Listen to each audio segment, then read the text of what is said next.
முத்திரைகள். முத்திரைகள். முத்திரைகள் மேல நிறைய கவர்ச்சி இருக்கு. முத்திரைகள் வந்து அஷ்டாங்க யோகத்துல எந்த இடத்துல வருது? சின்முத்திரை யோகம் செய்யும் போது சின்முத்திரை அப்படின்ற ஒரு முத்திரை மட்டும் அதிகமா சொல்றாங்க, பிரபலம். அப்புறமா பிராணாயாமம் செய்யும் போது அது பேர் நாசிக முத்திரான்னு சொல்லிட்டு ஒண்ணு நம்ம யூஸ் பண்றோம். அது வடமொழியில வருது. அடைக்கிறதுக்கும் திறப்பதற்கும் அதுக்கு பேர் நாசிக முத்திரான்னு ஒரு வார்த்தை யூஸ் பண்றாங்க. சரி, அஷ்டாங்க யோகத்துல திருமூல திருமந்திரத்துல முத்திரைகள் பற்றி விரிவான பகுதி இல்ல. பதஞ்சலி யோக சூத்திரத்துல வருது. யோகம் அப்படின்னு நீங்க போனீங்கன்னா நிறைய கன்ஃபியூஷன்ஸ் இருக்கு. உங்களுக்கு எதை சரின்னு விளக்கம் உங்களுக்கு புரியலன்னா, அதாவது நம்ம பௌதிக ரீதியா தொடர்புபடுத்தி அறிவுக்கு புரியுற மாதிரி விளக்கம் தெரியலன்னா நிறைய இடத்துல சிக்குவீங்க. ஏன்னா யோகம் வந்து கண்ணுக்கு புலப்படாத ஒரு விஷயத்த நம்பி செய்யற மாதிரி பெரும்பாலும் அப்படித்தான் இருக்கும். 70% அப்படிதான் இருக்கும். கண்டிப்பா. திருமூல திருமந்திரத்துல அஷ்டாங்க யோக விளக்க பகுதியில அந்த தந்திரங்கள்ல முத்திரைகள் வந்து பெருசா பேசப்படல. ஆனா அஷ்டாங்க யோகம் பதஞ்சலி சொன்னதுல இருக்கு முத்திரைகள். சரி, இதுங்க என்ன? சரி, இதுல ஆசனம் யோகத்துல முதல்ல ஏமம் நியமம் ஆசனம். ஆசனம் அப்படிங்கறது அதனுடைய அடிப்படை விளக்கம் என்ன? யோகா வாத்தியார் தானே. ஆசனம் இருக்கை. சரீரத்துக்கு இல்ல, சரீரத்துல எதுக்கு இருக்கு? சரீரத்துல எந்த பாகத்துக்கு அது வேலை செய்யுது? தியானம் பண்ணும்போது சரீரம் அசையாம இருக்கணும், அந்த ஸ்திதி பொசிஷனுக்கு வரணும். சரீரம் காற்று அது வேற. பொதுவா வந்து வஜ்ராசனம் நீரிழிவை சரி பண்ணும், முதுகு தண்டை சரி பண்ணும். இப்படி ஒவ்வொன்றுக்கும் ஒவ்வொரு பலன்கள் சொல்றீங்க. அதாவது பௌதிகத்தோட தொடர்புபடுத்தி சம்சார விளக்கங்கள் சொல்றீங்க. ஆமா. சரி, இதுல ரொம்ப போகாம நேரடியா விஷயத்துக்கு வந்துடும். இதுல ஆசனங்கள் அப்படிங்கறது என்னன்னா, இதயம் இருக்கு இல்லையா, இதயம் வந்து கழுத்துக்கு கீழே பிண்டம், அதுதான் எல்லா உறுப்புகளுக்கும் உதிரத்தை பாய்ச்சிடுறது.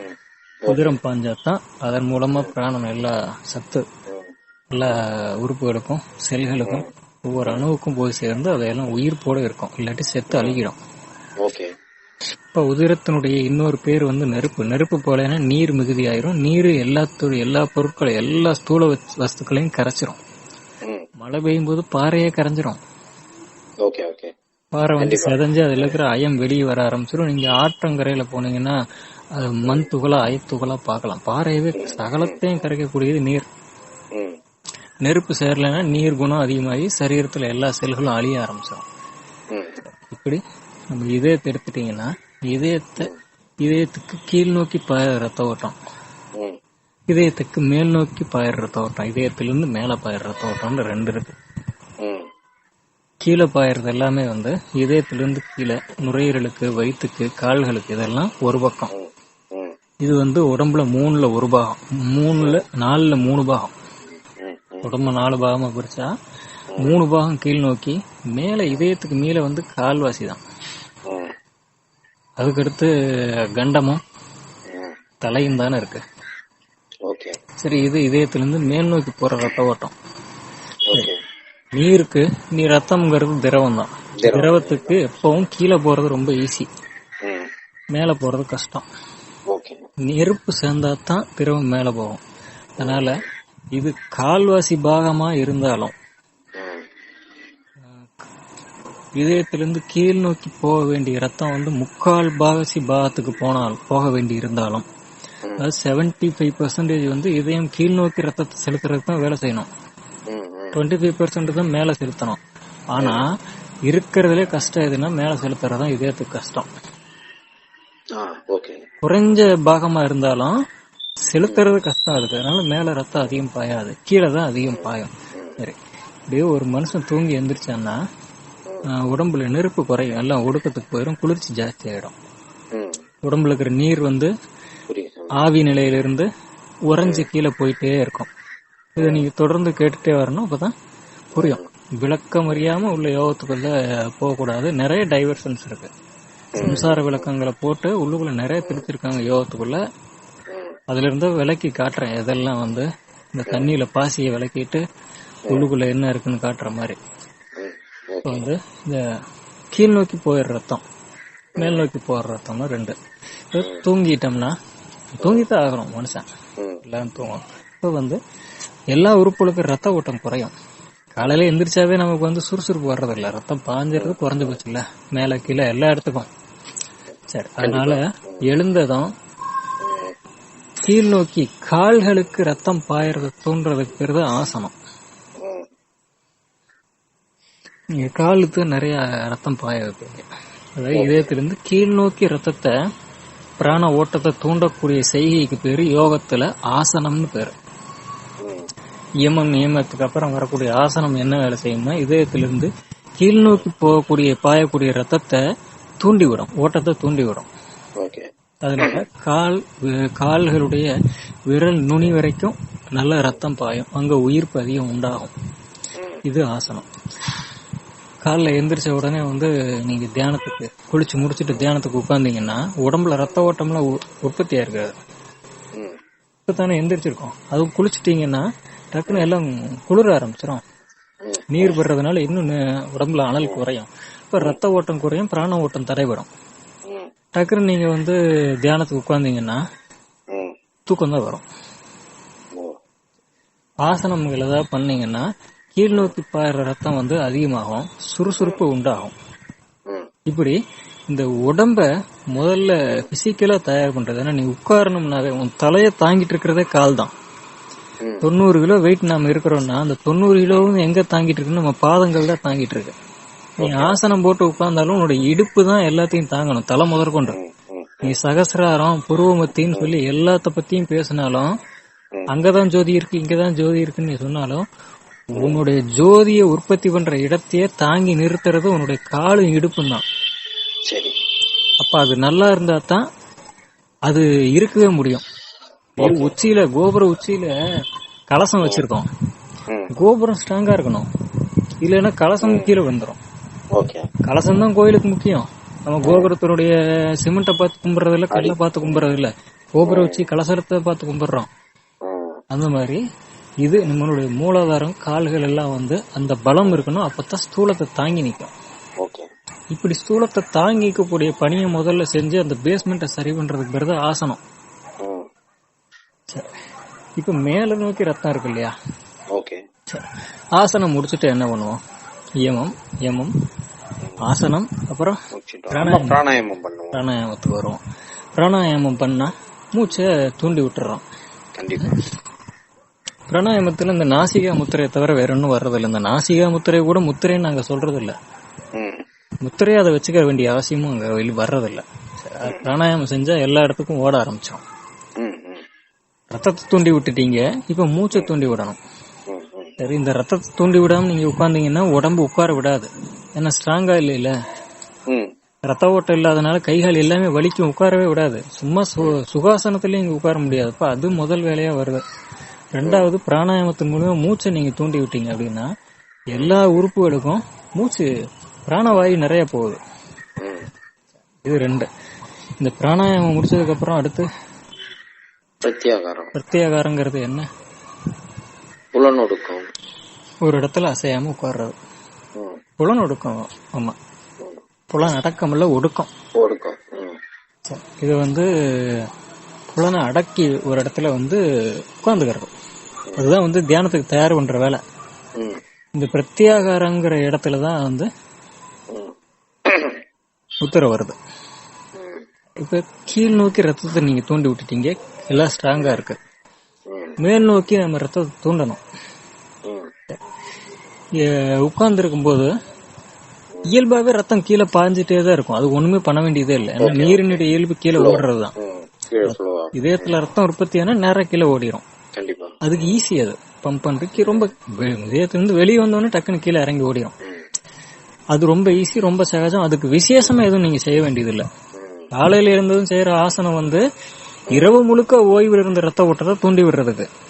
தூண்டி விட்டுட்டீங்கன்னா அது ஓடிட்டே இருக்கும் அதே வேகத்துல, தனியாது, குளிராது. இப்படி ஆசனங்கள் வெளியே தூண்டி விட்டுட்டா கீழ் நோக்கி ரத்தத்தை தூண்டி விடுறதுக்கு அதுக்கு அடுத்து நம்ம எதுவும் செய்ய வேண்டியது இல்லை. அந்த நாள் முழுக்க அடுத்து தூங்குற வரைக்கும் ஏன்னா அது ஓடிட்டே இருக்கும். ரத்த இந்த நீரினுடைய இயல்பு கீழ் நோக்கி ஓட்டம் தான், போயிட்டே இருக்கும். ஆனா மேல் நோக்கி போவாது. மேல் நோக்கி நீங்க தூண்டுறத நிறுத்திட்டா உடனே கீழே நின்றோம், ஏதோ மேல ஏறது நின்றோம். இப்ப மோட்டர் ஓடுது, கரண்ட் போட்டு மோட்டரை ஓட வைக்கிறோம், தண்ணியை மேல ஏத்துது. மோட்டர் ஆஃப் பண்ணிட்டா கரண்ட நிறுத்தின உடனே என்ன ஆகுது, அந்த மேல ஏத்துற செய்தியை நிறுத்தின உடனே என்ன ஆகுது, தண்ணி முழுக்க கீழே இறங்கிடும். மேல ஏறவே ஏறாது. ஏன்னா நீர் நிகழ்வு கீழே தான், மேலே போகாது. அப்ப மேல் நோக்கி இதயத்திலிருந்து ரத்தத்தை பாய்ச்சக்கூடிய செய்கையை வந்து எதுவுமே செய்யறது இல்ல, இயல்பாவே நடக்காது, ரொம்ப கஷ்டம் உடம்பு. இப்ப மேல் நோக்கி ரத்தம் போகணும்னா எங்கெங்க போகும்? இப்ப கால் விரல் நுனி வரைக்கும் உங்களுக்கு ரத்தம் போகணும்னு வச்சுக்கோங்க, என்ன பண்ணுவீங்க? ஆசனம் பண்ணணும். உக்கட்டாசனம் போட்டோம்னா நல்ல தைசு காலு எல்லாத்துக்கும் நல்லா பாயும். வஜ்ராசனம் அதே மாதிரி ரத்தம் பாயும்.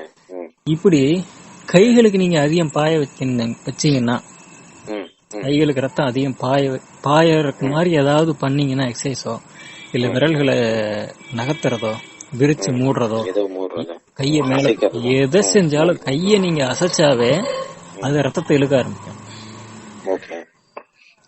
இது எந்த மாதிரினா, ரத்தத்தை தூண்டி விட்டா கைகளுக்கு அதிகமா போகும். பம்பிங் கேசாட்டி தூண்டி விட்டா நீங்க கையை அசைக்க ஆரம்பிச்சீங்கன்னா அது ரத்தத்தை அதிகம் ஓட வைக்கும். ரத்தம் நல்லா ஓடுச்சுன்னா கைகளுக்கு நல்லா பாயும். இல்லது கைகளை வேலை செய்ய வச்சீங்கன்னா ரத்தத்தை அது நல்லா இழுத்துக்கும், அங்க பாய வைக்கும். இப்படி ஆசனம் முடிச்சதுக்கு அப்புறம்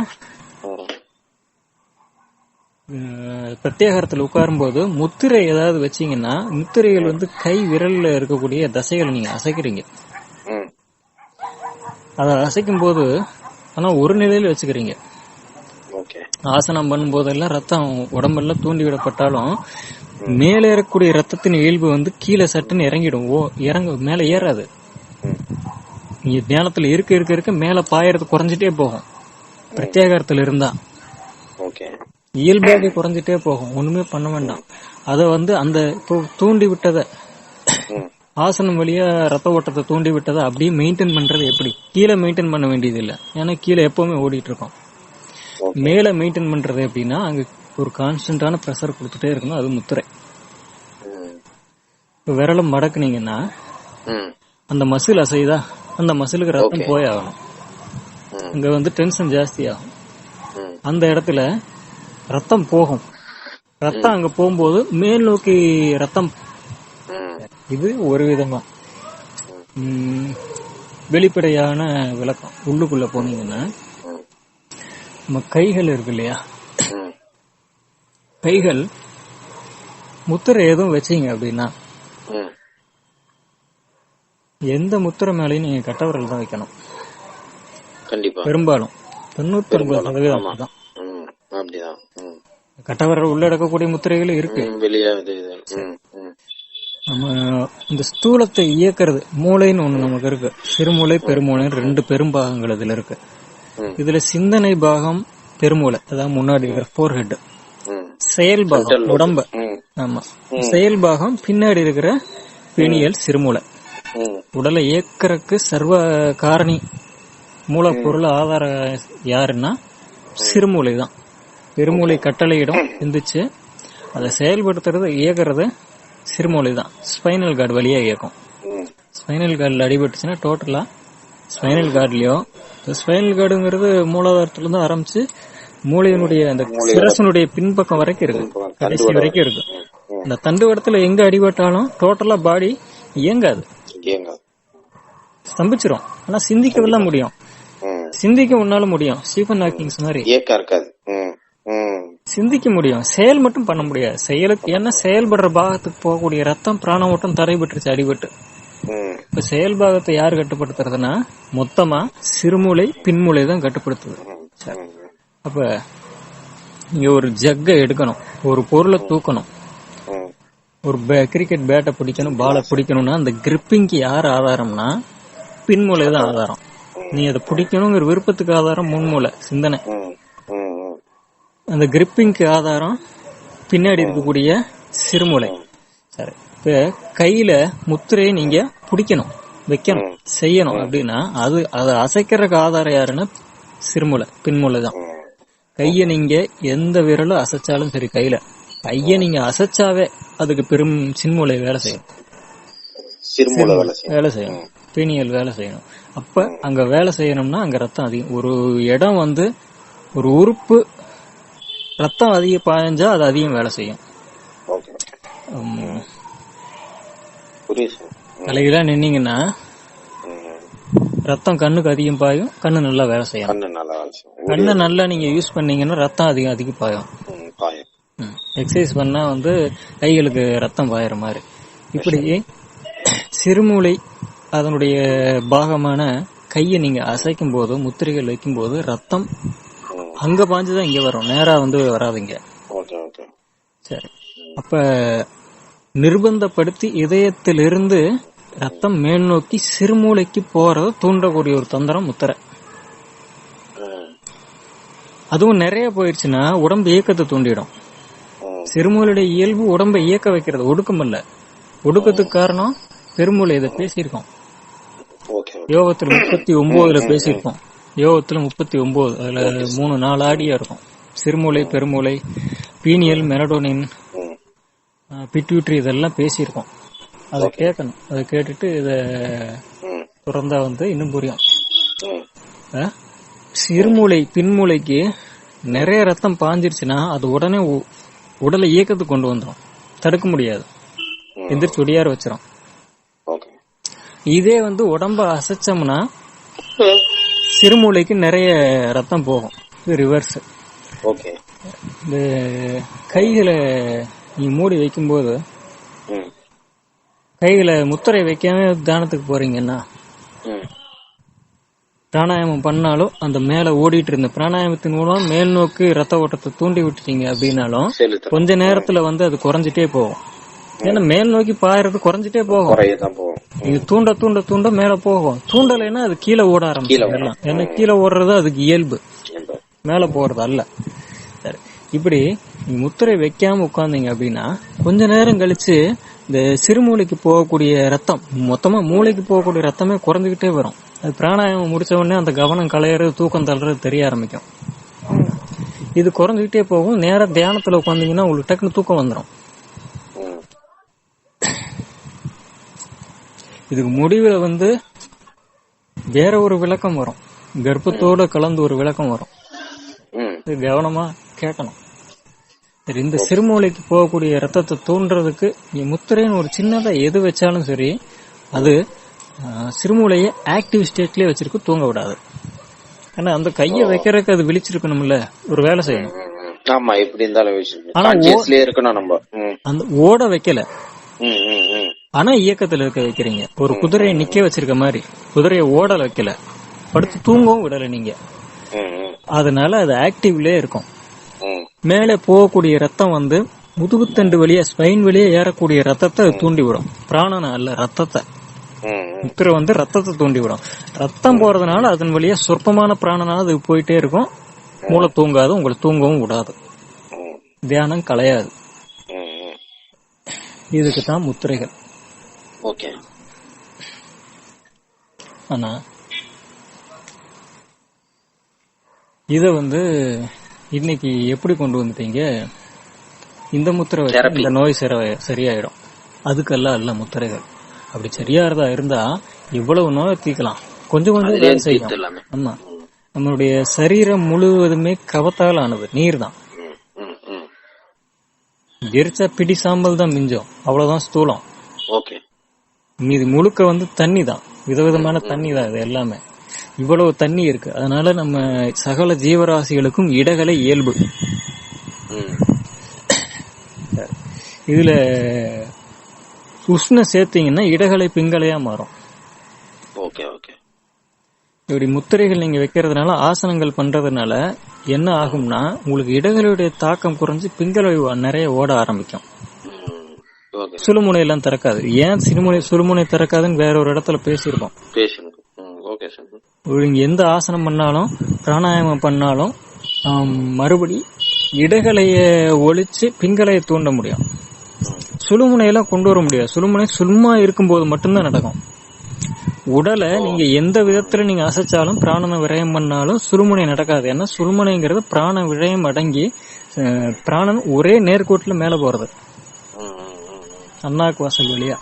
இத நீங்க வேற எந்த விதத்துல வேற எந்த தந்திரத்தை கடைபிடிச்சாலும் பிராண விரயம் ஆகும். ஒரு முத்திரை வச்சாலும் சரி, ஆசனம் வேற ஏதாவது ஆசனம் போட்டாலும் சரி, ரத்தமும் பிராண ஓட்டமும் அதிகமா அங்க பாயணும். வாசி சுழுமுனை கெடும்.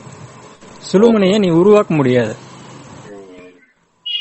சுழுமுனைக்கு உண்டான பாதையத்தானே திறந்து வைக்க முடியாது, தகுதிப்படுத்ததான் முடியும். சும்மா இருந்தா சுழுமுனை ஓடும், சும்மா இல்லைன்னா உங்களுக்கு சுழுமுனை திறக்காது, ஓடாது.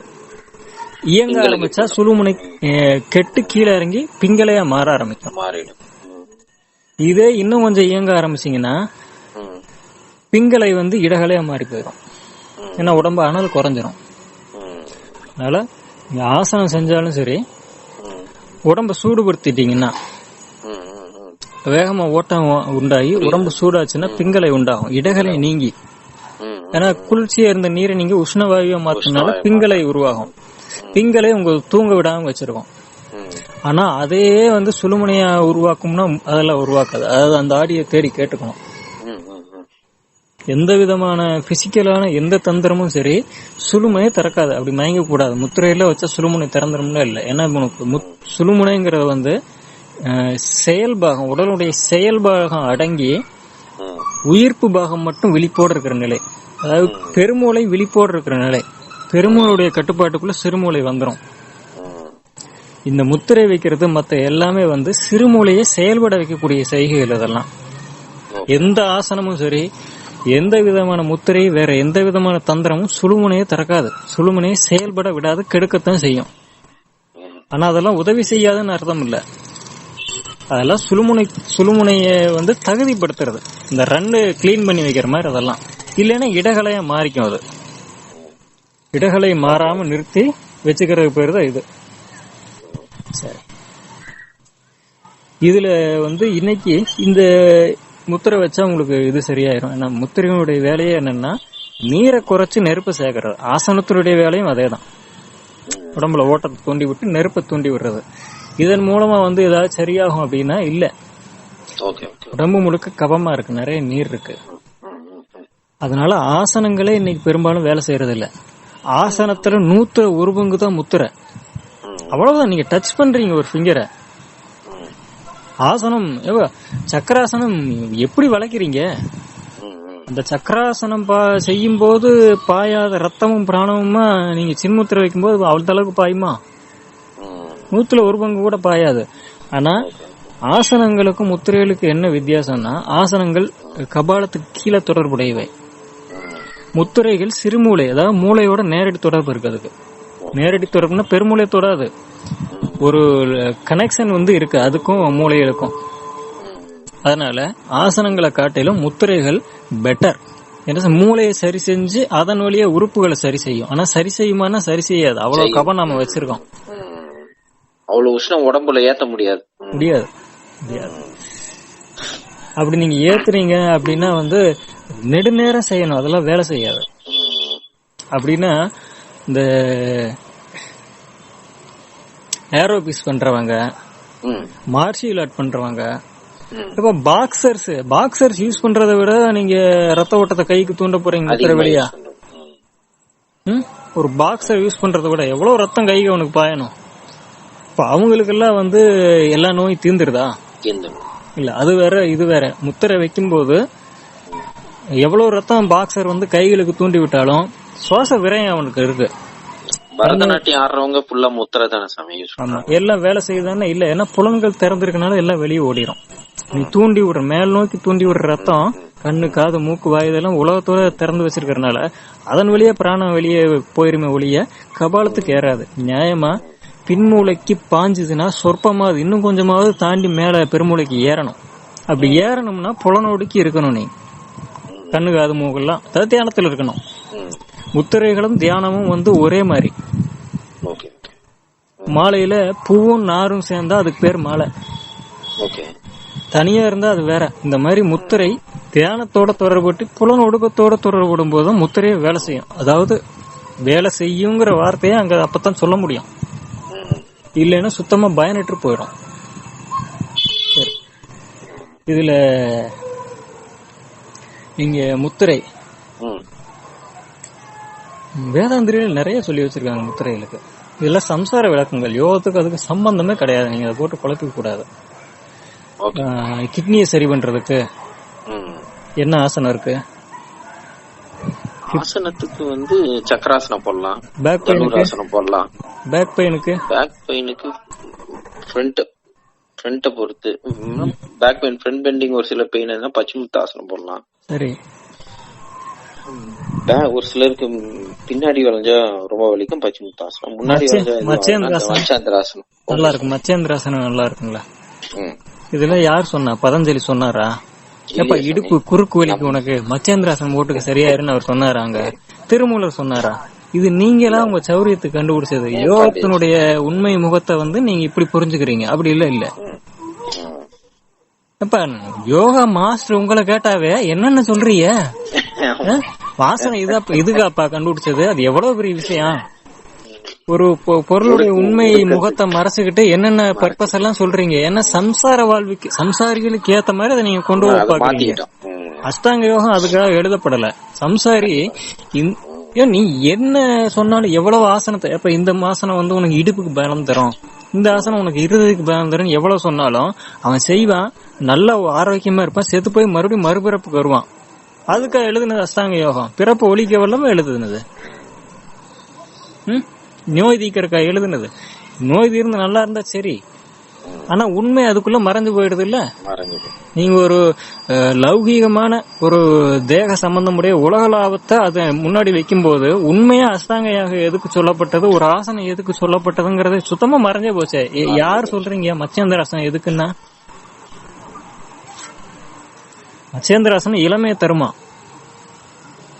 எப்படி இளமையை தரும்? திருகிறது தானே. முதுகு தண்டை திருகுறீங்க, முதுகு தண்டை திருகும் போது பிராணன் மேல ஏறிடும். நீங்க அதெல்லாம் நீங்க சொல்றது இல்லையா? அதனுடைய ட்ரூ பர்பஸ சொல்லாம நீங்க ஒரு லௌகிக சம்சார வாழ்வுக்கு உண்டான ஒரு உலக லாபத்தை சொல்றீங்க. உனக்கு இது ஆரோக்கியமா இருக்கும், ஃபிட்னஸ் கொடுக்கும். இதுக்கு அல்லவே இது ஒரு ஹானஸ்டான ஒரு பர்பஸ் வந்து மறைச்சிட்டீங்கல்ல டோட்டலா எல்லாம் சேர்த்து. மறைஞ்சு போச்சு இல்ல. இப்போ ஒரு யோகா மாஸ்டர் கேட்டாவே இந்த ஆசனம் எதுக்குன்னு கேட்டா அது ஹிப்புக்கு நல்லதுங்கிற. ஆடா இப்படியா? இவ்வளவு தூரம் நீங்க டிராபேக் ஆயிட்டு போயிருக்கீங்க எங்கேயோ. முத்திரை இந்த மாதிரி தான் இருக்கு. ஏன்னா இந்த ஆசனங்கள் நீங்க புரிஞ்சக்கூடிய விஷயம். நீங்க வளர்க்கிறீங்க. இப்ப சக்கராசனத்துல இடுப்பை வளர்க்கிறீங்க, இடுப்பு ஸ்ட்ராங் ஆகும், ரத்தம் பாஞ்சு. இது புரிஞ்சுக்க வேண்டியது. சின்முத்திரை வச்சீங்கன்னா, அபான முத்திரை வச்சீங்கன்னா, இப்படி வச்சீங்கன்னா உங்களுக்கு எந்த பாகம் வேலை செய்யும் சொல்லுங்க? உடம்புல எந்த பாகத்துக்கு ரத்தம் அதிகம் போக வைக்காது? சின்முத்திரை கைகளுக்கு கனெக்ட் ஆகுது, அது அப்படியே நேரா கைகளுக்கு போகுது. சரி, அடுத்து எந்த பாகத்தை வேலை செய்யுது? நெக்கு சாமி. நெக்கு அடுத்தது வந்து கழுத்தெலும்புல இருந்து கைகளுக்கு முத்திரை வச்சா கைகளுக்கு யூஸ் ஆகும். சரி, அதுல இருந்து நர்வ்ஸ் போய் இதுல கனெக்ட் ஆகுது நெக்ல. சரி, அங்க இருந்து அப்படியே மூளையில ஸ்ட்ராங் ஆயிடுமா? முத்திரை வச்சா நெக் ஸ்ட்ராங் ஆயிருமா? அதுல நமக்கு நம்பிக்கை இல்ல சார். நம்பிக்கை அதெல்லாம் ஸ்ட்ராங் ஆகுது. அவ்வளவு பிளட் ஃப்ளோவை தூண்டி விடுறீங்க. பாக்ஸருக்கே நெக் ஸ்ட்ராங் ஆகுறது இல்ல.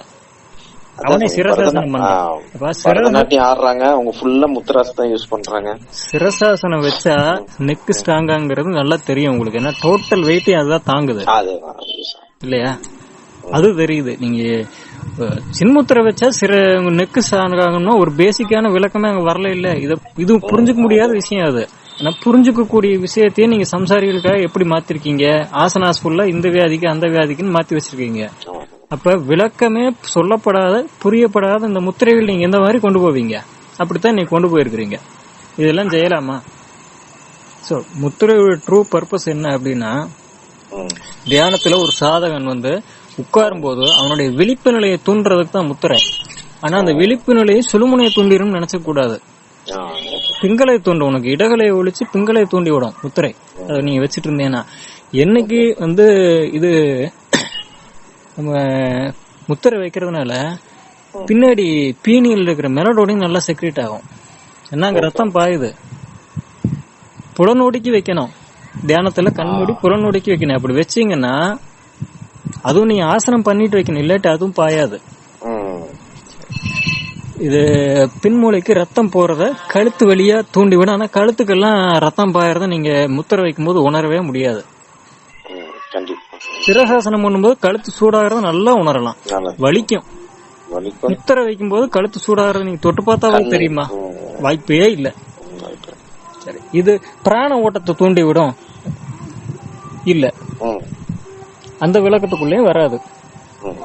சரி, இப்ப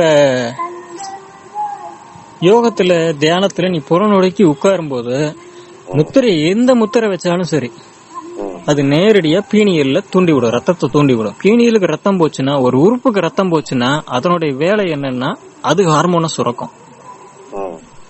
வயிற்றுக்கு நல்லா ரத்தம் போச்சுன்னா பசி அதிகமாகும். இங்க மயூராசனம் போடுங்க, நல்ல வயிற்றுக்கு போகும், ரத்தம் போகும். இல்ல சக்கராசனம் போட்டு முடிங்க, சுருங்கி விரியும், பசி வந்துரும். வந்துருது இல்ல, வயிறு சுருங்கி விரியுது இல்ல, அப்ப அங்க ரத்தம் அதிகமா பாயுது. ரத்தம் அதிகம் பாஞ்ச உடனே வயிற்றுல இருக்கிற மணிப்பூர்வ சக்கரா வந்து என்ன செய்யுது, அதிகமா செக்ரீஷன், பித்தப்பை பித்த நீரை சுரந்துரும். அங்க என்ன உறுப்பு இருக்கோ அது அதனுடைய ஹார்மோன் சுரந்துரும். எந்த சக்கரா இருக்கோ அந்த சக்கரால என்ன உறுப்பு இருக்கோ அந்த உறுப்பினுடைய ஹார்மோன் சுரக்கப்படும், நமக்கு வேலை செய்யும். இப்படி வயிற்றுல வேலை செய்ய வச்சீங்கன்னா பசி உங்களுக்கு உருவாகும். பின்னாடி பிடரி வேலை செய்ய வச்சீங்கன்னா, பீனியில் வேலை செய்வீங்கன்னு வச்சீங்கன்னா அதுல மெலடோனின் செக்ரேட் ஆகும். அந்த மெலடோனினுடைய இயக்கம் என்ன அப்படின்னா உறுப்புகளை ஒடுக்கத்துக்கு கொண்டு போறது, எனர்ஜியை சேவ் பண்றது. நீ இயங்கிட்டு இருந்தாலும் உனக்கு தூக்கத்தை கொடுக்கும், ரெஸ்ட கொடுக்கும். நமக்கு சுவாசம் வெளியில ஓடுறத, புலன்களுக்கு ஓடுறத குறைச்சு நிறுத்த வைக்குது. அந்த யோகத்துல 39வது ஆடியோ கேட்டு இருந்தீங்கன்னா இது இன்னும் நல்லா புரியும். இதனுடைய வேலை தான், மெலடோனினுடைய வேலை இதுதான். இதெல்லாம் தான் செய்யும். இதனால வந்து உங்களுக்கு ரெஸ்ட்டுக்கு போறதுனால தூக்கத்துக்கு போயிடும் உடம்பு. ஆனா அந்த விழிப்பு நிலையை கை கொண்டு இருக்கிறது வந்து அவனவன் சாமர்த்தியம். வைராக்கியத்தால வந்து கவனத்தால ஊன்றி பார்த்து அந்த வர்ற மெலடோனினால சுரக்கப்படுற அந்த தூக்கத்தை, உண்டாகிற தூக்கத்தை தூங்காத தூக்கமா அவனவன் மாத்திக்கணும். ஆசனம் பண்ணிட்டு தியானத்துக்கு வரணும். அந்த தியானத்துல பிரத்யேகத்துக்கு வரும்போது முத்திரைகள் பயன்படுத்துறீங்கன்னா அது விழிப்பு நிலையை உங்களுக்கு கொடுக்கும். சரி, இப்போ எந்த முத்திரை எதுக்கு ஏகப்பட்ட குழப்பம் இருக்கு, ஆளாளுக்கு சொல்லிட்டு தான் இருக்கீங்க. இப்ப சுண்டு விரல் என்ன, நீங்க வந்து 5 விரல் இருக்கு, 5 பூதம்ங்கிறீங்க. நல்ல வேலை 6 விரல் இல்ல. 6வது விரலுக்கு எந்த பூதத்தை கண்டுபிடிப்பீங்களோ தெரியல. கடைசியில பிரம்மம்ன்றீங்க, கிடைக்கல. ஆமா, சின்னதா இருந்தா வந்து முருகன்றலாம், பெருசா இருந்தா பெருமாள் ஈஸ்வரன்றலாம். 5 விரல்ல 5 பூதம் இருக்குங்கிறீங்க. சரி, எந்த விரல் என்ன பூதம்? அது பேசிக்கா சொன்னது வந்து மோதிர ரிங் ஃபிங்கர், மோதிர விரல்ல இருந்து ஆரம்பிப்பாங்க. மோதிர விரல்ல வந்து மண் தத்துவம், சுண்டு விரல் நீர் தத்துவம், இது வந்து நெருப்பு அப்படின்ற மாதிரி ஆரம்பிப்பாங்க. அடுத்தது காற்று, அடுத்தது ஆகாயம், நடுவர்கள் ஆகாயம். வேதாந்திரியில வந்து மாத்தி மாத்தி சரி இது வேதாந்திரியா இருக்கலாம், இல்ல நிலம் நீர் காற்று நெருப்பு ஆகாயம் சொல்லி 5 இப்படி ஏதோ ஒண்ணு இருக்கும். சரி, உள்ள எதுலயும் இல்ல சாமி இந்த மாதிரி. ஆனா யாரையா கண்டுபிடிச்சீங்க சொல்லுங்க, இந்த சயின்டிஸ்ட் யாரு? சரி, இந்த பூதங்களை வச்சு நீங்க என்ன பண்ண முடியும்னா ஸ்தூல தேகத்தை ஏதாவது பண்ண முடியும். ஒரு யோகியினுடைய பர்பஸ் என்ன அப்படின்னா இந்த ஸ்தூல தேகத்தை கடந்து தன்னுடைய அனுபவத்தை, தன் ஆன்ம அனுபவத்தை பெற முயற்சி பண்றது யோகியினுடைய பர்பஸ். சரியா, யோகத்தினுடைய பர்பஸ் சுயம் துவங்கிறது, என்லைட்டன்மெண்ட், ஞானம் உதயமாகிறது, ஆன்ம அனுபூதி அடைகிறது யோகத்துக்கு. அதுதான் நோக்கம். அது தியானத்துக்கு அழைச்சு செல்லுது, சமாதிக்கு அழைச்சிட்டு செல்லுது. சரியா, இப்படி இந்த 5 பூதங்களையும் விட்டுட்டு நீங்க போகணும், அப்பதான் வந்து ஆன்ம அனுபவத்தை பெற முடியுங்கிற போது 5 பூதங்களையும் ஏன் அசைக்க விரும்புறீங்க? அதனால இது எந்த விரல்ல எந்த பூதம் இருக்குன்னு தெரிஞ்சு உனக்கு பயன்படாது. அது வந்து சம்சாரிக்கு நோய் தீர்க்கறதுக்கு பயன்படும், டாக்டர்ஸ்க்கு பயன்படும். நீ டாக்டரா இருந்தா அதை நல்லா கத்துக்க, தப்பு இல்ல. போகர் வர்ம சூத்திரத்துல தெளிவா சொல்லியிருக்கு, அதை எடுத்து படிங்க. சின்ன நூல் தான், உங்களுக்கு பதஞ்சலி யோக சூத்திரத்துல இல்ல, வர்ம சூத்திரத்துல இருக்கு. எந்த விரல் நுனி வந்து எந்த ஆர்கனோட கனெக்ட் ஆயிருக்குன்னு சொல்லி அதுல படிச்சு தெரிஞ்சு பண்ணுங்க. யோகத்துக்கு வரீங்க அப்படின்னா இதை தொடாதீங்க, இது தேவையில்லாதது. நீங்க எந்த விரலை வச்சாலும் சரி, அந்த விரல் வந்து இயங்கணும்னா அந்த கிரிப்பிங்க கொடுக்கறதே உங்களுக்கு பின்மூளை தான். இதுல கட்ட விரல் இருக்கு இல்லையா, கட்ட விரலை பயன்படுத்தாம நீங்க எந்த பொருளையும் ஈஸியா தூக்க முடியாது. ஒரு கனமான பொருளை தூக்கணும்னா ஒரு 2 கிலோ வெயிட் ஆட்காட்டி விரலையும் நடுவிரலையும் வச்சு தூக்கிட முடியுமா? ஒடிஞ்சு போயிரும் விரல. அப்ப ஸ்தூலத்தினுடைய ஸ்திரத்தன்மை எதுல அதிகமா இருக்குன்னா கட்ட விரல்ல தான் இருக்கு. அதுதான் பின்மூளையுடைய நேரடி தொடர்பு. அதுக்கு அடுத்தடுத்த விரல்களுக்கு நீங்க போக போக போக அது பெருமூளையுடைய தொடர்பை குறிக்கும். இவ்வளவுதான் அதுல. இது நிலம் நீர் காற்றுல நீங்க ஆராய்ச்சி பண்ண வேண்டியது ஒரு யோகிக்கு அவசியம் இல்லாதது. கட்ட விரல் பின்மூளையை தூண்டும், ஆட்காட்டி விரல் பின்மூளையும் பெருமூளையும் கொஞ்சம் தூண்டும், 50-50. இப்படி கொஞ்சம் கொஞ்சமா இது மாறிட்டே போகும். கடைசியில ஒரு யோகி சமாதியில் அமரும் போது எந்த முத்திரை வச்சுட்டு அமர்றது? இது தேவையில்லாததான் உங்களுக்கு வரலாம். ஏன்னா ஆளாளுக்கு படம் வரையும் போது அவர் தியானத்துல இருக்கும்போது சின்முத்திரையில் உட்கார மாதிரி வரைஞ்சு வச்சிருக்கீங்க, பாத்திருக்கவே மாட்டேன். ஏன்னா ஞானத்துக்கு முடிவு நிலை வந்து சின்முத்திரை தான். நீங்க சொல்ற சின்முத்திரை வேற, அவங்க வைக்கிற சின்முத்திரை வேற. அது தத்துவ சின்முத்திரை. தத்துவத்துக்கு முத்திரை வந்து முத்திரைன்னா ஒரு விரல் இன்னொரு விரலை அடக்கி ஆகணும், அதுக்கு பேர் முத்திரை. சுருங்கணும், அதாவது கட்ட விரலுக்கு கீழே ஆள்காட்டி விரல் மற்ற எல்லா விரலுமே வளைஞ்சு உள்ள போகணும். தொட்டும் தொடாம நிக்கிறது அது வந்து ஞானத்துக்கு உண்டானது. பசு பதியின் அடியை நாடி நிக்கும் போது ஆணவங்கன்மமாய் விளையுங்கிற நிக்கிறது வந்து தட்சிணாமூர்த்தி வச்ச சின்முத்திரை. அதுக்கு இதுக்கும் வந்து கன்ஃபியூஸ் பண்ணிக்க கூடாது.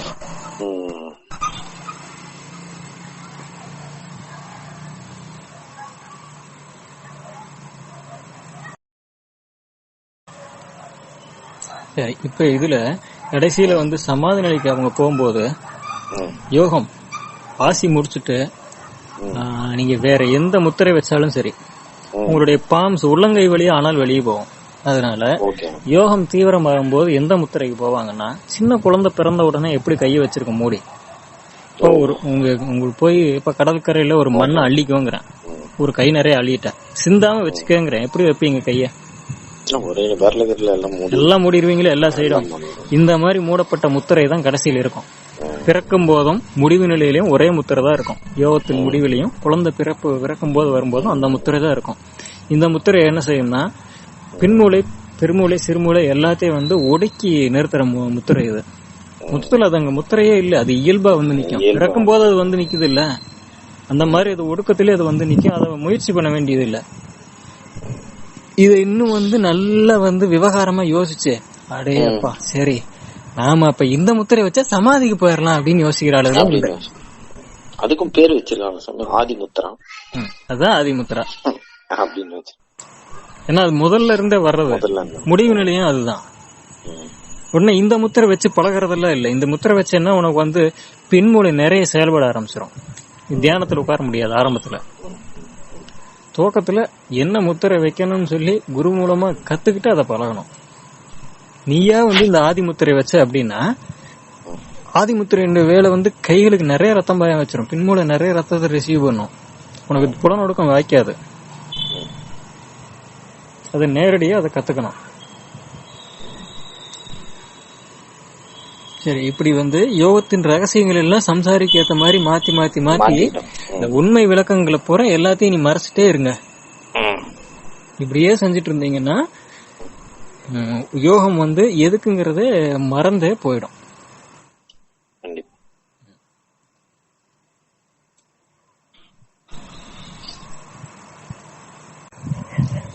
சரீரத்துல உங்களுக்கு கபம் நீங்கி தேகம் சித்தியாகிற வரைக்கும், அதாவது இடகலினோட ஆதிக்கம் மொத்தமா ஒளிஞ்சு உங்களுக்கு பிங்களையாகவும் சுழுமுனையாகும், பிங்களைன்னு கூட சொல்லக்கூடாது, சுழுமுனையான தேகமா மாறும்போது, அது எப்பத்து மாறும்னா கற்ப சாதனையில தான் மாறும். இல்லாட்டி யோகம் வந்து அவ்வளவு தூரம் கடைபிடிக்கும். 20 வருஷம் ஆகணும் பத்தியத்தோட யோகத்தை கடைபிடிச்சா, கர்ப்பம் இல்லாம. அப்படி யோகம் வந்து சுழுமுனை தேகமா மாறும்போது, அப்போ முத்திரை வச்சீங்கன்னா அது வேலை செய்யும். அதுக்கு முன்னாடி வரைக்கும் முத்திரைகள் வந்து உங்களுக்கு பலன் கொடுக்கறது இல்ல. எங்க என்ன நடக்குதுங்கறத கூட உங்களுக்கு தெரியாது. இத இன்னொரு விதமா சொல்லணும்னா, முத்திரைகள் இந்த மெலடோனின் சுரக்கும் போது எல்லா ஹார்மோனும் திரவம் தான், எல்லாமே திரவம். அதுல நீர்ப்பதம் அதிகமா இருந்தது அப்படின்னா என்ன ஆகும் அப்படின்னா, அந்த ஹார்மோன் வந்து நல்லிஃபைட் ஆயிடும், வேலையே செய்யாது. ஒரு ஹார்மோனுடைய வேலை என்னன்னா ஒவ்வொன்றுக்கும் வேற வேற இருக்கு. பிட்யூட்டரியில சுரக்கிற ஹார்மோன், பீனியல்ல, மணிப்பூர சக்கரத்துல, அனாகத விசுத்தில, இப்படி சுரக்கிற எல்லா ஹார்மோனும் இது எல்லாமே அமிர்தம்ங்கிறான், வேற வேற நிலையான அமிர்தங்கள் அப்படின்னு வச்சு யோகத்துல அந்த வார்த்தை தான் பயன்படுத்தப்படுது. இப்படி வச்சுட்டீங்கன்னா, நீர் இருக்கும்போது இது என்ன ஆகும்னா அதுல கலந்து கீழே ஓடிடும். பித்த நீர் வந்து சுரக்குதுன்னு வச்சுக்கோங்க, அது வயிற்றுல சுரக்கிறதா. அங்க வயிறுல உடம்பு ஒபேஸா இருக்கு, பித்த நீர் சுரந்ததுன்னா என்ன ஆகும்? வயிறு ஒபேஸா இருக்கு, பித்த நீர் சுரந்ததுன்னா உடம்புல நீர் நிறைய இருக்கு, தொப்பை இருக்கு, கூதலா இருக்கு, மாதிரி தேகம் இருக்கும்போது பித்த நீர் சுரக்குது. பித்த நீர் இல்ல, பித்த நீருங்கிறது வந்து அது சுரக்கிறதே பெரிய வேலை. என்ன அந்த அப்படின்னா அந்த சக்கரை வேலை செய்யுதுன்னு அர்த்தம். ஆனா அந்த சக்கரை வேலை செஞ்சாலும், அதுல அந்த சக்கரைக்கு உண்டான அமிர்தம் சுரந்தாலும், அந்த உடம்பு இல்ல, அந்த உறுப்பை சுத்தி சரீரமே கபமா இருக்கும்போது என்ன ஆகும்னா, அந்த அமிலம், அந்த ஹார்மோன் வந்து நீர்ல கரைஞ்சு கீழ் நோக்கி ஓடிடும். அதனுடைய வேலை என்னவோ அதனுடைய வேலை செய்யும், ஆனா கீழ் நோக்கி செய்யும். நிறைய உங்களுக்கு பசிக்கும், உடம்பு ஊதலா இருக்கிறவங்க பசி தாங்க முடியாது, நீர் வேகம் வந்து பசி எடுத்தா ரொம்ப அவஸ்தைப்படும். சாப்பிட்டீங்கன்னா எல்லாம் சிரிச்சு கீழே போயிடும், உடம்புல தங்காது. இதுக்கு பேர் டயபெட்டிஸ்.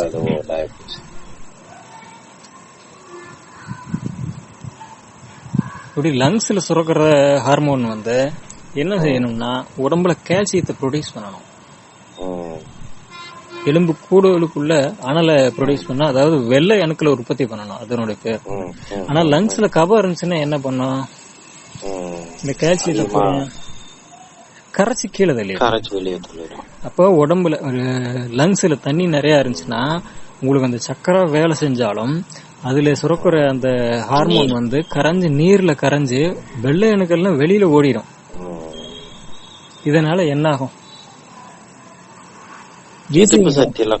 எதிர்ப்பு சக்தி குறையும், சுவாச கோளாறு முதல்ல வரும். சுவாச கோளாறு வந்து எல்லா நோயும் வரும். லங்ஸ்ல தண்ணி இருந்துச்சுன்னா ஈஸியா உங்களுக்கு நோய், டிசீஸுக்கு ஈஸியா ஆட்படுவீங்க. சரி, இப்படி ஒவ்வொரு உறுப்புலையும் அந்த ஹார்மோன் சுரக்கிற இடத்துல நீர் நிறைய இருந்ததுன்னா, அந்த ஹார்மோன் வந்து செய்யற வேலையை தலைகீழா செய்யும். அதாவது ஏற்கு மாறா செஞ்சிடும், நல்லது செய்யற வேலை கெட்டதை செஞ்சிடும். இப்படி அதாவது அதனுடைய ரெண்டாவது எக்ஸ்ட்ரீமுக்கு போயிடும். ஃபர்ஸ்ட் வேலையும் செய்யும், செகண்ட் வேலையும் செய்யும். பித்தரினுடைய இயல்பு செரிக்கிறது. அதுல கலந்த அந்த கபமான அதிகப்படியான நீர் இருந்துச்சு இல்லையா, அதனுடைய இயல்பு கீழ் நோக்கி ஓடிடுறது. அதனால செரிக்கும், உணவு போட்டா செரிக்கும், பசி எடுக்கும், செரிக்கும், ஆனா எல்லாம் கீழே ஓடிடும், உள்ளுக்குள்ள தங்காது, செல்லுக்குள்ள போகாது. ஆமா, அதை கிரகிக்க, சாப்பாடு சத்த கிரகிக்க விடாது. அதே மாதிரி லங்ஸ்ல தண்ணி இருந்துச்சுன்னா, அந்த லங்ஸ்ல இருக்கிற அநாகத சக்கரத்துல அந்த ஹார்மோன் சுரக்கும் போது, ஹார்மோன் சுரக்கும், உங்களுக்கு வெள்ளை அணுக்கள் உற்பத்தி ஆகும். அது வந்து எலும்பு கூடுகளுக்குள்ள போகும். இந்த கூடவே இந்த தண்ணியும் கூட்டுட்டு போகும். போச்சுன்னா எலும்பு கூடுகள் இருக்கிற ஒரு ஏற்கனவே இருக்கிற மஜ்ஜையெல்லாம் கரைச்சி வெளியில கொண்டு போயிடும், கீழே ஓடிடும். நீரினுடைய இயல்பையும் செய்யும், ஹார்மோனுடைய இயல்பையும் செய்யும், நீருடைய இயல்பையும் செய்யும், எல்லாம் கீழ் நோக்கி இயங்க ஆரம்பிச்சிடும்.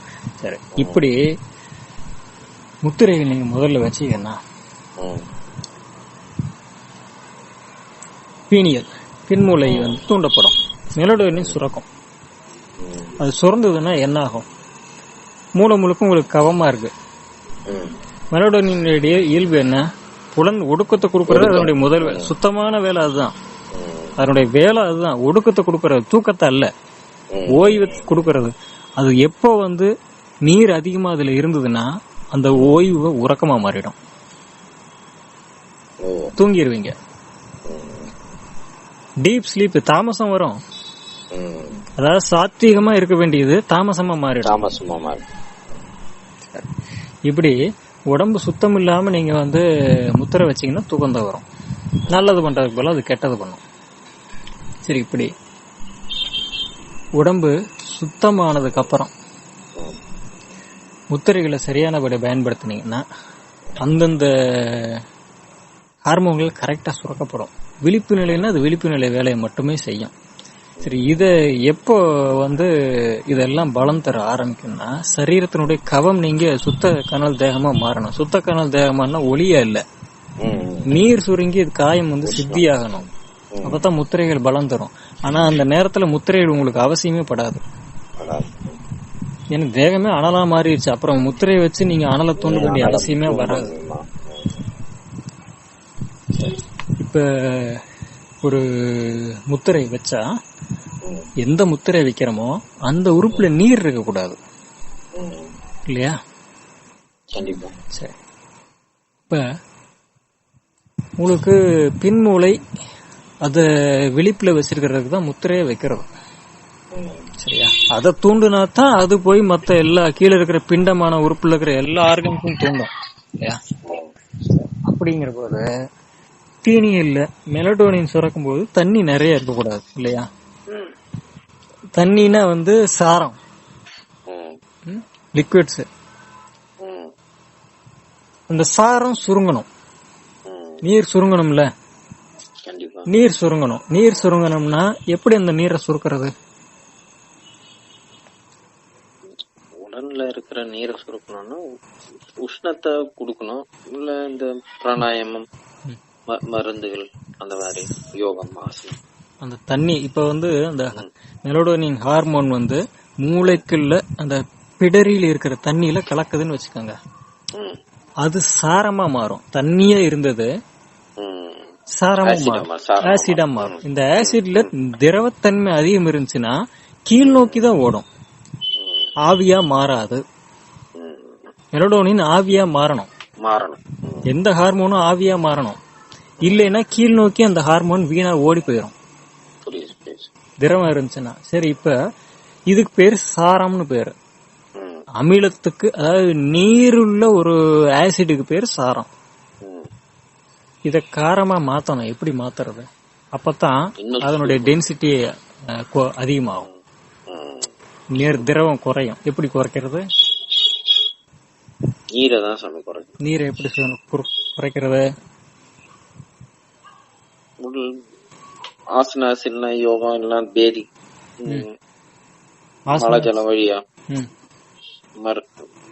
மலஜல வழியா நீங்க எடுத்தீங்கன்னா, உதாரணத்துக்கு உங்களுக்கு மெலடோனின்ங்கிறது புரியல, வயிற்று எடுத்துக்கங்க.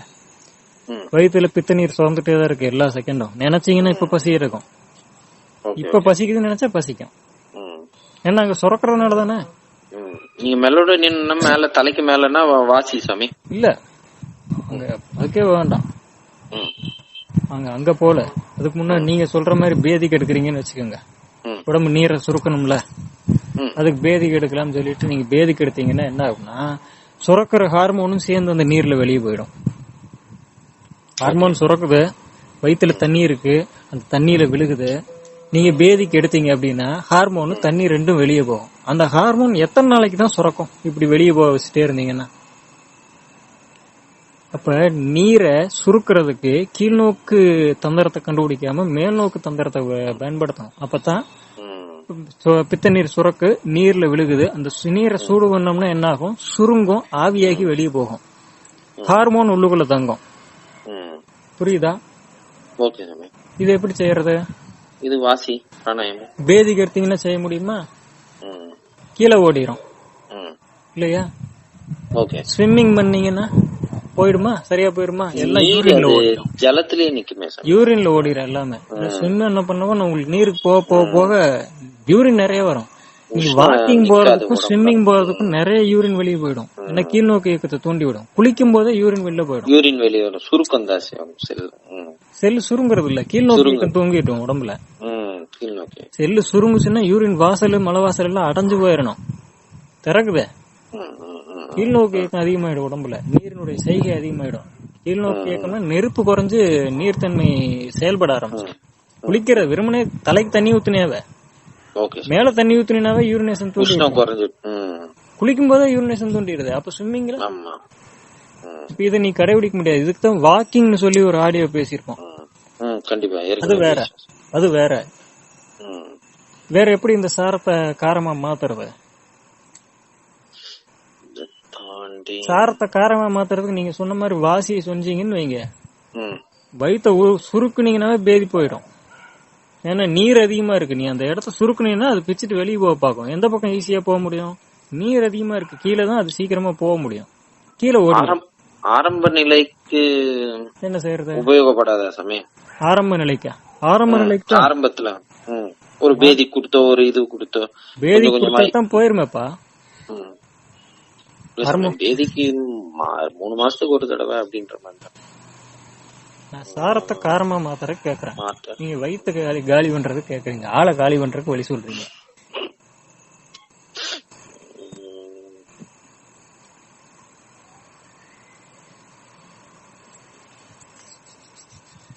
நீங்களே சொல்றீங்க. மூளையெல்லாம் அப்படியே ஃப்ரெஷ்ஷா வச்சுக்கோங்க, ஆப்பிள் மாதிரி, ஃப்ரிட்ஜில் வச்ச ஆப்பிள் மாதிரி. சாரத்தை அதான் மேல் நோக்கு இயக்கத்தை தூண்டக்கூடிய ஒரு தந்திரத்தை கடைபிடிக்கணும்னு. அது மேல் நோக்கி வாக்கிங் இல்ல, பிசிக்கல் ஆக்டிவிட்டி இல்ல, வேற என்ன செய்யறது? வாசி நீங்க எடுத்த உடனே ஏதாவது வாசியை கடைபிடிச்சீங்களா? இப்படித்தான் யோசிப்பாங்க. வாசியை கடைபிடிச்சீங்கன்னா உடம்புல எல்லா ஓட்டத்தையும் தூண்டி விடும். நீரும் சேர்ந்து அதிகமா ஓடும், பேதி போயிடும். நீரோட்டம் ரத்தம் ஓட்டம் எல்லாமே அதிகமா தூண்டும் வாசியில. உடம்பு சுத்தம் இல்லாம வாசி பண்ணீங்கன்னா நீங்க உஷ்ணத்தை அதிகமா தியானம் வேணா கொஞ்சம் சூடு கொஞ்சம் கொஞ்சமா தான் சமையாகும். அது ரொம்ப நாளா தியானம் தூங்கிடுவப்பா. நீர் இருக்கு, உடனே மெலடோனின் ஹார்மோன் தூக்கத்தை கொடுத்துரும் உனக்கு. என்ன மூளை எப்படி சுத்தம் பண்றதுன்னு உனக்கு தெரியாது. கீழே சரியில்லை, மேல எப்படி தெரியும்? வளலை சுத்தி பண்ணலாம், நீர் கீழே இறங்கும், அந்த இடம் அனல் ஏறும் இல்லையா? ஓகே சாமி, அது கொஞ்சம் தான் பிரியும். அது எப்படி வெளியே வரும்? அது கர்ப்பம் தான் இதுக்கு வழி. கர்ப்பம் சாப்பிடணும். கர்ப்பம் சாப்பிட்டீங்கன்னா உடம்புல அது உப்பு சேர்க்கும். அமிலத்துக்குள்ள உப்பு தான் இருக்கு. ஹார்மோன் அப்படின்னா அது அமிலம், அதுக்குள்ள உப்பு இருக்கு. அந்த உப்பை சேர்த்து உடம்புல இருக்கிற நீரை கொதி நீரா மாத்தி கர்ப்பத்தின் வாயிலா ஒரு சுண்ணம் நீங்க சாப்பிடுறது வாயிலா. சுண்ணம் நேரடியா சாப்பிடக்கூடாது. சுண்ணம் நீங்க சாப்பிட்டீங்கன்னா உடம்புல இருக்கிற நீர் எல்லாம் ஆவியாக ஆரம்பிச்சிடும், கண்ணுக்கு புலப்படாத வகையில. அது ஆவியாக ஆரம்பிச்சுன்னா நீர் சுருங்கும். திரவத்தன்மை சுரங்குறதுனால இந்த ஹார்மோனுடைய கீழ்நோக்கு செயல்பாடு குறைஞ்சு போயிடும். அது உள்ள இருந்து தங்கி வேலை செய்யும். முதல்ல ஒபேசா இருக்கக்கூடாது தேகம் எதுக்குமே. நீ ஆசனம் சொன்னாலும் சரி, பிராணாயாமம் செஞ்சாலும் சரி, முத்திராசனம் சொன்னாலும் சரி, யோகம் அப்படின்னா அதுக்கு தக்க பக்குவத்துல உடம்பு இருக்கணும். நீர் அதிகம் இருக்கக்கூடாது, இல்லைன்னா இது எதுவுமே வேலை செய்யாது. நீங்க எந்த முத்திரை வச்சு, எந்த ஆசனம் வச்சு, எந்த ஹார்மோனை தூண்டி விட்டாலும், எந்த உறுப்பை தூண்டி விட்டாலும் சரி, அது எல்லாம் களைஞ்சு கீழே ஓடிடும். நீர் இருந்துச்சுன்னா நீங்க ஆசனம் செஞ்சு, முத்திரா செஞ்சு, தியானம் செஞ்சு எந்த பலனுமே இருக்காது, கீழே போயிடும். ஏப்பா சம்சார வாழ்க்கையில ஏகப்பட்ட இன்பங்கள் இருக்கு உலகத்துல. அதெல்லாம் விட்டுட்டு ஏப்பா எதுக்கு வர்றீங்க? அது சின்னதா இருக்கட்டும், யோகம் நான் ஆசனாஸ் தான் பண்றேன்னு இருக்கட்டும், துறவு வரல. ஒரு ஆசனம் தான் பண்றேன், யோகா மாஸ்டர் தான் இருக்கேன். எவ்வளவோ தொழில் இருக்கு. எப்ப டிஜேவா போயிடலாம்ல, பார்ட்டியில பாட்டு போடுறாங்கல்ல, ஏன் போல ஜாலியான வேலை. அதை விட்டுட்டு இதுக்கே வர்றீங்க? அந்த ஸ்பிரிச்சுவல் டச்சுக்காக, கடைத்தெறிய முடியுமாங்கிற ஒரு தாகத்துக்காக. அப்ப அதுல வர்றத முழுசா பயன்படுத்தணும்ல, கீழே விட்டுறீங்களா எல்லாத்தையுமே. அந்த அடிப்படை விளக்கத்தையும் அறிவையும் தெளிஞ்சு இதை பயன்படுத்தினீங்கன்னா உருப்படியா பயன்படுத்திக்கலாம். இல்லைன்னா நீங்க இக லாபத்தெல்லாம் விட்டுட்டு இதுக்கு வந்தது அர்த்தம் இல்லாத போயிடும். இப்ப கர்ப்பத்தின் வாயிலா இந்த உடம்புல இருக்கிற நீரை சுருக்கி நெருப்ப பெருக்கணும். அப்படி பெருக்குனீங்கன்னா தான் இந்த ஹார்மோன்ஸ் எல்லாம் அதனுடைய பணியை செய்யும், இல்லைன்னா தாமசமான பணியை செஞ்சிடும். இப்படி சாரம் காரம் ஆகணும்னா நீங்க காரத்தை தான் சாப்பிடணும். காரம்ல எது? நீரில இருந்து தண்ணியை நீக்கிட்டீங்கன்னா, எந்த தண்ணியா இருக்கட்டும், அதோட நெருப்ப சேர்த்துனீங்கன்னா உப்பு கிடைக்கும் உங்களுக்கு. அதே மாதிரி உப்புல நீரை நீக்கினீங்கன்னா, உப்போட நெருப்ப சேர்த்தீங்கன்னா உப்பு கட்டு கிடைக்கும். அதுல நீரை நீக்கினீங்கன்னா உங்களுக்கு சுண்ணம் கிடைக்கும். இப்படி முதல்ல உப்பு பஸ்பம் கட்டு, உப்பு சுண்ணம், இப்படி நீங்க சாப்பிடணும். சாப்பிட்டா தான் இந்த சரீரத்தில் இருக்கிற துர்நீர் கலையும், உள்ளுக்குள்ள ஹார்மோன் தாங்க. சயின்ஸாவே சொல்றேன் ஹார்மோன. இல்லன்னா நீங்க பண்ற எந்த சாதமும் சரி, என்ன முத்திரை வச்சாலும் சரி, என்ன ஆசனம் பண்ணாலும் சரி, அது உடம்புக்குள்ள எந்த விளைவை, எந்த சக்கரத்தை தூண்டி விடணும்னு பண்றீங்களோ அந்த சக்கரம் தூண்டி அது செயல்பட ஆரம்பிக்கும் போது நீர் அந்த சக்கரத்தினுடைய செயல் விளைவால கிடைச்ச பலன் எல்லாம் அந்த அமிர்தத்தை புறம் கவர்ந்து கீழே கொண்டு போயிடும், வெளியில போயிடும், வீணாயிடும் எல்லாம். உடம்ப சுத்தம் பண்ணாம நீ யோகத்துக்கு வந்தேன்னா இகலாபத்தெல்லாம் விட்டுட்டு இந்த பக்கம் வந்ததுக்கு உண்டான பலனே கிடைக்காம போயிடும். ஒரு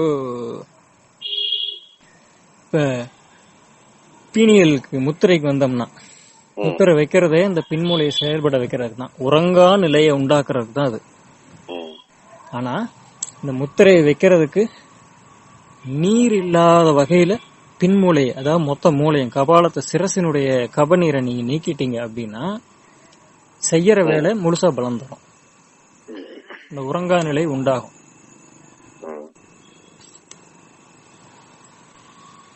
இதை எப்படி செய்யறது? கர்ப்பம் சாப்பிட்டாவே அது உடம்புல இருக்கிற சாரத்தை காரமா மாத்திரனால நீர் சுருங்கி உடம்புல நெருப்பு பெருகிடும், ஹார்மோன் அதன் வேலையை அது சரியா செய்யும், இந்த அமிர்தம் வீணாகாது உடம்புல. சரி, ஒண்ணு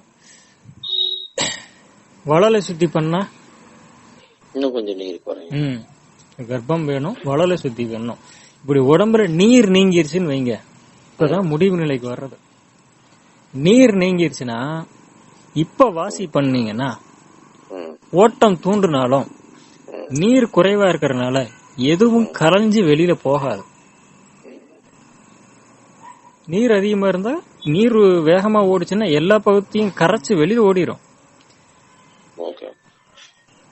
நீருக்கு பிரஷரை தூண்டி வச்சீங்கன்னா, வாசிங்கிறது பிரஷர், உள்ளுக்குள்ள வாசி ஓட்டத்தை தூண்டுறீங்க பிராணாயாமம் பண்ணி அப்படின்னா, ஓட்டத்தை தூண்டும் போது ரத்தமும் நல்லா வேகமா ஓடும். இது ஏற்கனவே பேசியிருக்கோம், வாசியில பிபி ரைஸ் ஆகாம ரத்தம் அதிகமா ஓடணும். வாசியில 7ல பேசியிருப்போம். மூணாவது டிவிஷன்ல இருக்கும் அது. இதுல எல்லாமே தூண்டி விடும். அது தூண்டி விடும் போது நீர் இருந்துச்சு அப்படின்னா, நீருடைய ஓட்டத்தை தூண்டி விட்டீங்கன்னு வைங்க, ஒரு பானை இருக்கு, கரண்டி வச்சுட்டு கலக்குறீங்க, வேக வேகமா கலக்குனீங்கன்னு என்ன ஆயிரும்? தெரிச்சு வெளியே வந்துடும் தண்ணி, வெளியிலேயே வருது, கீழே போகாதா? இப்படி வாசியின் வழியா எல்லா ஓட்டத்தையும் தூண்டி விட்டீங்கன்னா சீக்கிரம் கீழே போயிடும், பேதி போயிடும். உங்களுக்கு சத்த தாதுவும் அழிஞ்சு ஓடி போயிடும் நேரடியா வாசி பண்ணா. உடம்ப கர்ப்பத்தின் வாயில சுருக்கிட்டு, நீ பட்டினியின் வாயில எல்லாம் சுருக்க முடியாது. பட்டினி வாயில சுருக்குனீங்கன்னா இந்த பித்த நீர் சேர்ந்து வெளியில போயிடும். அதான் இந்த அமிர்தமும் நீரும் சேர்ந்து போயிடும் மலஜலம் கழிக்கும் போதெல்லாம். அதான் திரும்ப திரும்ப பச்சையா சாப்பிடக்கூடாது, பட்டினியால உடம்ப சுருக்க கூடாதுன்னு ஏற்கனவே சொன்னது, முன்னாடியே பேசிருக்கேன். 400ல இருக்கு இதெல்லாம். சரி, இப்படி உடம்ப சுத்தம் பண்ணிட்டு நீங்க இப்ப வாசி பண்ணீங்கன்னா, வாசியும் ரத்த ஓட்டத்தை தூண்டும்ல. இப்ப அந்த அட்ட செகண்ட்ல, ஒரே செகண்ட்ல, வேற வேற நேரத்துல இல்ல, ஒரே செகண்ட்ல ஒரே நேரத்துல சைமல்டேனியஸா 6 சக்கராசில் இருக்கிற 6 ஹார்மோனும் சுரக்கும். ஆனா கீழே ஓடாது. கீழே ஓடலைன்னா என்ன ஆகும்? எல்லா அதனுடைய வேலைய அங்கிருந்தே செய்யும். பசி பெருகும், மூலாதார சக்கரத்துல குண்டலினி உற்பத்தி ஆகும். அதுவே பின்மூலையில மெலடோனின் சுரக்கும் போது உங்களுக்கு தூங்காத தூக்கம் வாய்க்கும். நீரை நீக்கிட்டா வாய்க்கும், நீர் இருக்க வரைக்கும் எதுவுமே வாய்க்காது. நீர் நீக்கணும்.